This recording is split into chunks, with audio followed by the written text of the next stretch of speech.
Hello, welcome to my blog. আজকের দিনটা একটু অন্যরকম ছিল। সকালে রোদ, দেন বৃষ্টি, দেন আবার রোদ, এভাবেই কাটলো আজকের দিনটা। সো সকালে উঠে রেডি হয়ে বেরিয়ে পড়ার পর্ব থাকে। সকালে কিন্তু ভারী রোদ ছিল যখন আমি বেরোচ্ছি। তারপর যেই বেরোলাম রাস্তায়, ব্যাস শুরু হলো বৃষ্টি। আর আমি আমার গন্তব্যস্থলের একটি জায়গায় বৃষ্টিতে ভিজলাম 1 ঘন্টার ওপর। মারাত্মক ব্রিজে জ্যাম ছিল। দেন আর কি, না যেতে পেরে বাড়ি ফিরে আসা।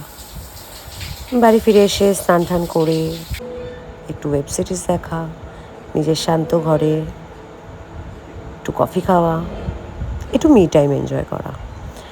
দেন বিকেল হতে না হতেই আবারও রেডি হয়ে বেরিয়ে পড়লাম জিমের উদ্দেশ্যে। আজ ছিল আমার কোর ডে, সো ভালো করে একটু এক্সারসাইজ করে নিলাম।